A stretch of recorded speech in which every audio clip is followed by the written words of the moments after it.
Growing up was tough, with Dad always on my back. Mom passed away when I was little, so it was just the two of us, and Dad took the whole single parenting gig to another level. He had rules for everything. No hanging out with the kids who liked to race cars, no wild hair colors, and studying had to be my top priority. "Jenna, those kids are trouble, you hear me? Stay away from them," Dad would warn me, his voice stern, whenever he saw me chatting with the neighborhood thrill seekers. "But Dad, they're just having fun. We're not kids anymore." I'd shoot back, trying to stand my ground. "It ain't about age, it's about making smart choices. And dyeing your hair like a traffic light ain't smart," he'd say, squinting his eyes as if he could scare the rebellion out of me. I wasn't having any of it. "Maybe I want to stand out," I'd retort, my voice just as firm. Dad wasn't just a stickler at home. He had a reputation around town too, always preaching about responsibility and hard work. He meant well, but to me, it felt suffocating. Every time we clashed, which was often, I'd pack a bag and storm over to Aunt Marie's place. She was Dad's younger sister, lived a few blocks away, and was the exact opposite of him, easygoing and always with a smile. "Aunt Marie, why can't he just chill out? It's like he's stuck in some ancient times," I'd complain as soon as I dropped onto her couch. She'd chuckle, handing me a soda, before sitting down next to me. "Jenna, your dad's just scared. He lost your mom, and he's afraid of losing you too. But he sees the world his way, black and white. But that's just it. I'm not him. I need some color in my life, you know?" I'd say, popping the can open. Marie would nod, her expression softening. "He does go overboard. But he's not wrong about everything. Give it time, you'll see some of his points." That was Aunt Marie, always trying to bridge the gap between Dad and me. But back then, I couldn't see it. All I knew was that I wanted out. So, as soon as high school was over, I grabbed my chance. Thanks to my grades, I landed a scholarship and went off to college, leaving my hometown, and Dad, behind. College was freedom. For the first time, I made my own decisions without anyone looming over me. I dyed my hair purple, stayed out late, and, yes, even got involved with a group that loved street racing. But I kept my head in the books. I wasn't about to waste the scholarship or the opportunities one had fought so hard for. After 4 years of hard work and a fair share of fun, I graduated with a degree in accounting and a job offer from a respected firm in the city. My boss, Mr. Thompson, was a tough guy but fair, much like Dad and his expectations, but without the personal judgment. When I met Mike, it felt like hitting the jackpot. It was at a casual hangout with some friends from work. He was there with a buddy who knew one of my colleagues. Mike had that easy charm, a quick smile, and an infectious laugh that pulled you right in. We got talking, and it turned out we had a ton in common, both mad about classic rock, both foodies, and both into old movies. "Ever seen Casablanca?" he asked, eyes lighting up as he took a sip of his beer. "Are you kidding? Here's looking at you, kid is my go-to toast." I laughed, thrilled to meet someone who shared my quirky interests. We hit it off immediately, and before long, we were inseparable. Dating Mike was a whirlwind of dinner dates, movie nights, and lazy weekends just lounging around. 6 months later, we were married. It felt right, like everything was falling into place. The first year was bliss. We talked about everything, made decisions together, shared our dreams and our bank accounts. I felt like I finally had the partnership I craved, equal, open, just perfect. But then, things started to change. It began subtly. One night, as I was getting ready to meet some friends for drinks after work, Mike frowned. "You're going out again? You know, you've been kinda busy lately," he said, his tone more accusing than curious. "Just catching up with the gang. It's been ages." I replied, trying to keep the mood light. "Yeah, but maybe you should chill on the outings. We could use some us time," he insisted, not really asking but telling. I paused, a bit thrown off. Sure, we can plan something for the weekend? It didn't stop there. Mike's suggestions became rules. He started expressing his concerns about the time I spent with my friends and even my workmates. Then came the big ask. One evening, Mike was going through our finances, a spreadsheet open on his laptop, his brow furrowed in concentration. "Babe, I've been thinking," he started, not looking up from the screen. "It would make more sense if I managed our finances. Just hand over your account details." I hesitated, surprised. "What? Why? I've been handling my finances since forever. It's just easier this way. I can keep track of our spending and savings. Plus, it's what a husband does, right?" he said, finally looking up at me with a smile that didn't quite reach his eyes. I felt a chill, but nodded, unsure. "Okay, if you think it's best." From then on, Mike took control. He decided where we went, what we did on weekends, and how we spent our money. If I suggested something different, he'd shoot it down. "No, that's not a good idea," he'd dismiss without discussion. As months passed, I found myself fading into the background of my own life. My friends stopped calling so much, knowing I'd likely say no. My world shrank to what Mike approved, and the vibrant, independent woman I once was began to disappear. I didn't even recognize myself anymore. Living near Mike and his parents seemed ideal at first, like having a close-knit family just next door. But reality bit hard and fast. His mom, Nancy, was a sweet talker with a controlling twist, and his dad, Frank, was just as invasive, treating our place like it was his own. One chilly evening, I was just getting home from a long day at work, my mind on the thousand things I still had to do, when Nancy called. Her voice was sugary sweet at first. "Jenna, darling, have you started dinner yet? Mike must be starving after his hard day," she cooed over the phone. "Actually, Nancy, I just walked in. Dinner's gonna be a bit late tonight," I replied, trying not to let my frustration show. Her tone flipped cold as ice. "Well, I hope Mike doesn't have to wait too long. A man needs his dinner on time, you know." It wasn't just the dinner comments.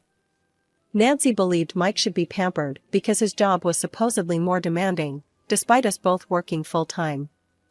Her idea of fairness was skewed wildly in her son's favor. I was expected to handle everything else, cooking, cleaning, and then some. It didn't stop at our home either. Nancy had me over at their place regularly, pushing a broom or a mop into my hands the moment I stepped through the door. And Frank? He was no better. Weekends were his domain apparently. He'd show up at our house first thing Saturday morning, remote in hand, ready to take over the living room. The TV volume cranked so high it made the windows rattle. He'd settle in like a king. "Jenna, where's the beer? I thought you'd have stocked up for the weekend," Frank would bellow from his makeshift throne. "It's in the fridge, Frank," I'd call out, trying to hide my annoyance. Frank would grumble something under his breath about kids these days as he raided the refrigerator, leaving a trail of crumbs and empty bottles in his wake. Mike never said a word against it, always shrugging off my complaints. It was exhausting. Between my job, keeping our home, and catering to the whims of my in-laws, I was stretched thin. I began to lose pieces of myself, my time, and my sanity to their endless demands. Things at work took a sharp turn when my company decided to absorb a smaller firm.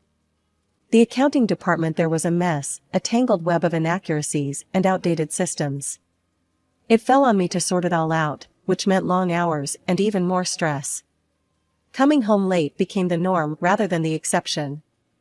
One particularly grueling evening, I got home to find Mike lounging on the sofa, flipping through channels, the dinner table untouched and empty. "Where's dinner? You know I get hungry after work," he complained without even looking my way. I dropped my bag, my patience worn thin. "Mike, you know what's been going on at work. You were here first, why couldn't you have made something?" He laughed, a harsh, mocking sound that filled the room. "Me, cook dinner? That's women's work, Jenna. I'm not about to start playing house husband." I felt a surge of anger. We agreed, before we got married, there'd be no men's or women's jobs. We're supposed to be in this together.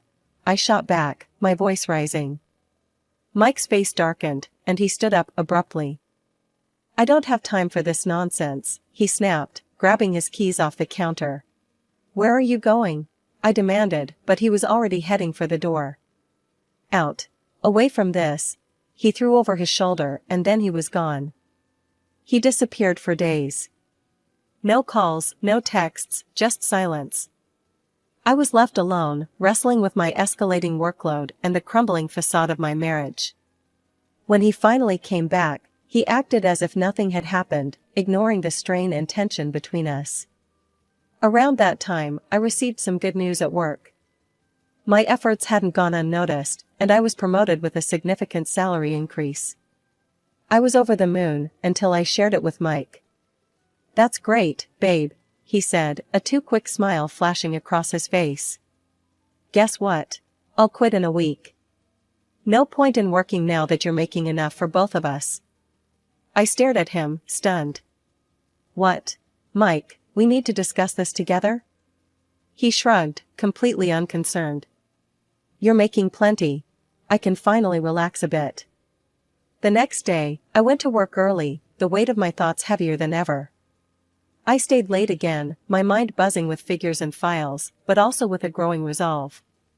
When I finally got home, Mike was waiting, his expression sour.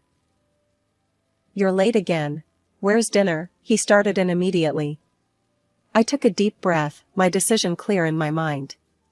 "Mike, we need to talk. This isn't working. I can't be the only one trying here." He scoffed, crossing his arms. "So what are you saying? You want a medal for working hard?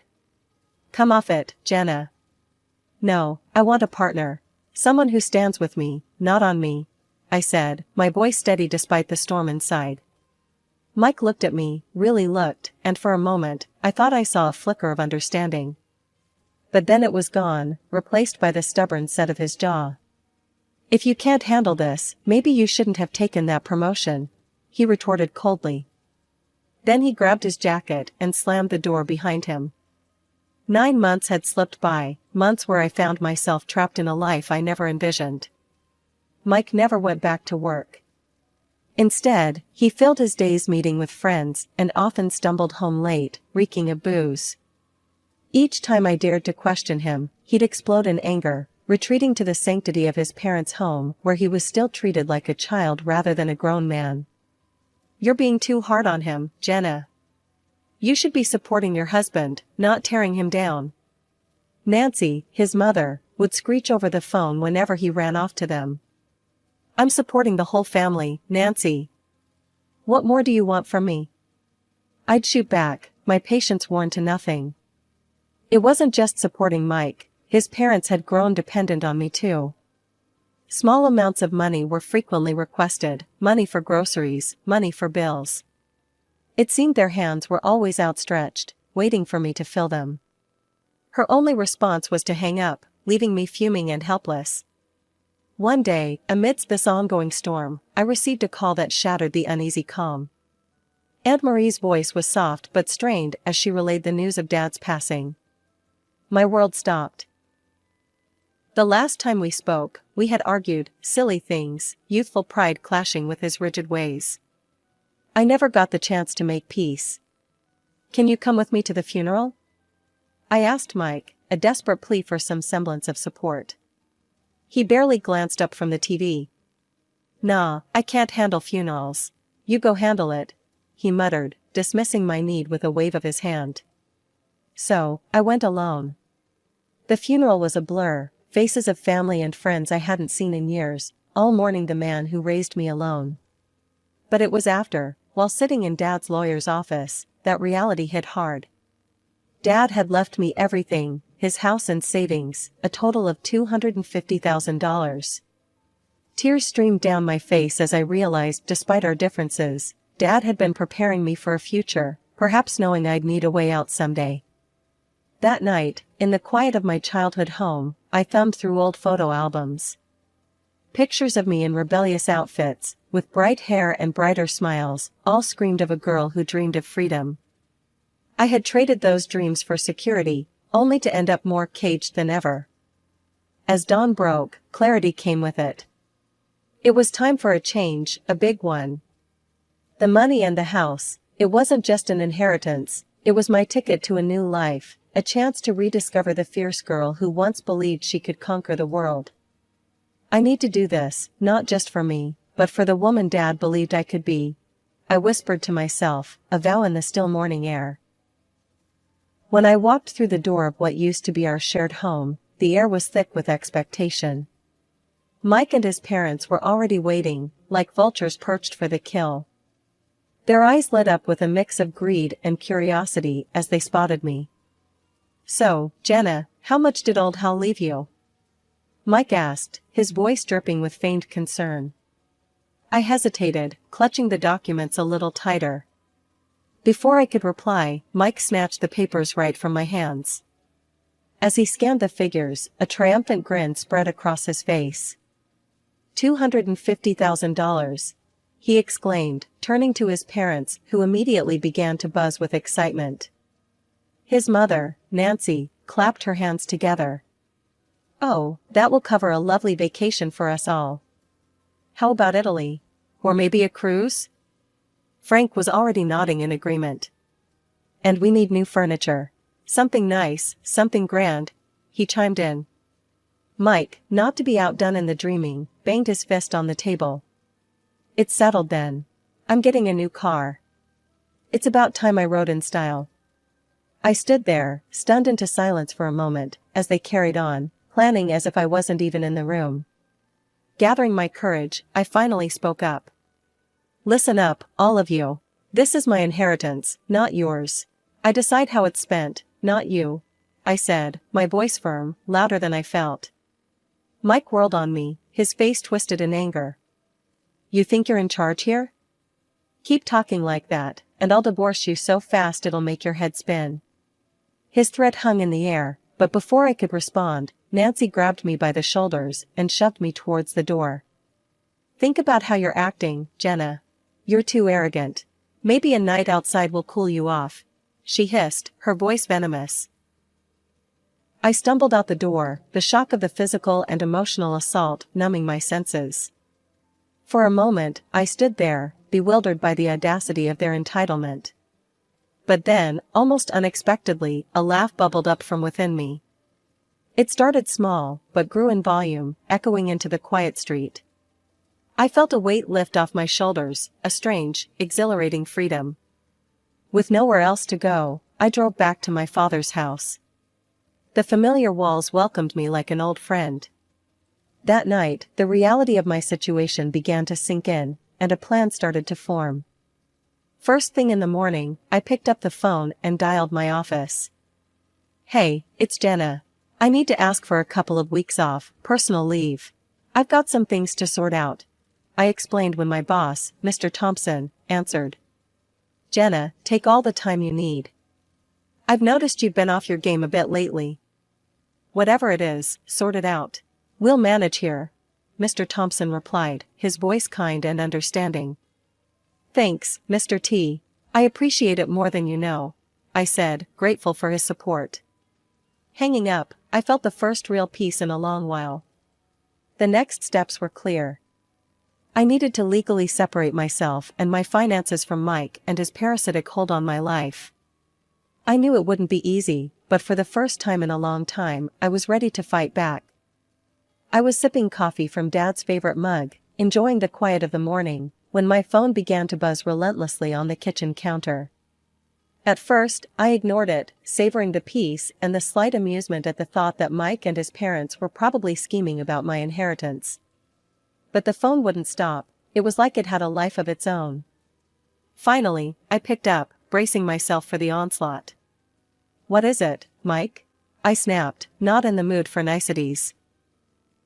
"Jenna, you need to give us access to the money. I can't get into the account." His voice was a mix of frustration and panic. I couldn't help but laugh, the sound sharp and clear. "That's because I've restricted access, Mike. You can't use my money anymore," I said, enjoying the moment of revelation. There was a pause, a silence filled with his disbelief. "You can't do that. We're married." "Not for long," I replied curtly and hung up. That should have been the end of it, but of course, it wasn't.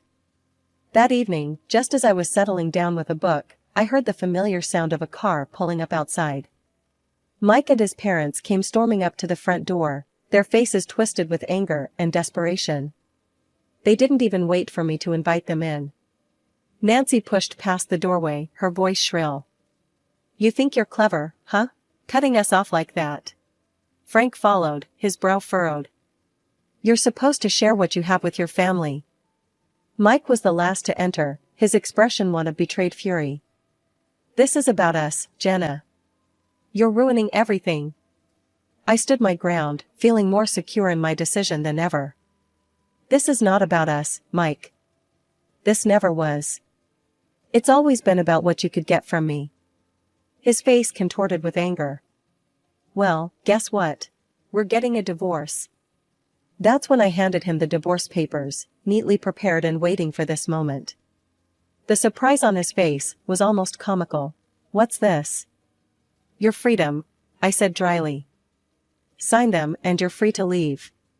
He scanned the documents quickly, a greedy spark lighting up his eyes as he signed. "Fine. But remember, I get half, 125,000. That'll adjust our plans, but it's something." Nancy muttered under her breath. "Should have been the full 250,000. Getting a piece of wool from a black sheep, aren't we?" I couldn't hold back a laugh. "Actually, you're getting nothing. Inheritance isn't divided in a divorce here. Not a cent of that money is yours." The color drained from their faces. Mike's hands shook as he realized the magnitude of his mistake. "But we've already spent anticipating that money. We went on vacation, bought things on credit." His voice faded as the reality of their financial blunder hit him. Nancy's eyes were wide with fear, and Frank looked like he was about to collapse. "This isn't my problem. You made your choices," I said, my voice cold but steady. "Now, if you don't leave, I'll call the police." The threat was enough. They stumbled out, a mix of shock and anger marking their defeat. As the door closed behind them, a profound sense of relief washed over me. They were out of my life, finally and completely. Selling Dad's house was tough, like closing the final chapter of my old life. I felt every pang of regret as I handed over the keys, but I knew it was the right move. With that money, I bought a new place right next to my work, a cozy little house that was all mine, no strings attached. At work, things were looking up too. Mr. Thompson had been watching my progress closely, and one afternoon, he called me into his office. The sun streamed through the blinds, casting lines across his face as he looked up from his papers. "Jenna, you've been pulling in some impressive numbers, and your leadership hasn't gone unnoticed," he started, his tone serious but warm. I stood there, hands clasped in front of me, waiting. "I want to offer you the position of deputy director. You've earned it," he said, his eyes steady on mine. "Thank you, Mr. T. I won't let you down," I replied, a mix of pride and excitement swelling in my chest. It felt good, really good, to be recognized for my hard work and not just seen as a bank account or a maid. Meanwhile, Mike and his parents' situation had taken a nosedive. They were buried in debt after their reckless spending spree, hiding from creditors who weren't too pleased about unpaid bills. They had to sell their house, but even that wasn't enough to cover their debts. Last I heard, they were cramped in a small rented apartment, all of them working odd jobs, just to make ends meet. One evening, my phone rang, and Mike's name flashed on the screen. Curiosity got the better of me, and I answered. "Jenna, listen, I've been thinking a lot," he started, his voice shaky. "I made a mistake. A big one. I want to make things right. Maybe start over?" I couldn't help but laugh, not a joyful laugh, but one tinged with disbelief. "Start over? Mike, do you even hear yourself?" I know it sounds crazy, but I've changed, Jenna," he insisted, desperation clear in his voice. "Changed? Mike, you only call when you're out of money or options. You don't need a restart. You need a reality check," I shot back, my patience thin. And with that, I hung up. I realized then that I was truly free, not just from Mike, but from the hold his family had on me, from the life I was forced into. Now, I really understand what Dad tried to teach me all those years. He knew the value of standing on your own, of making tough decisions for the sake of your future. I only wish I could tell him he was right, share a moment of reconciliation.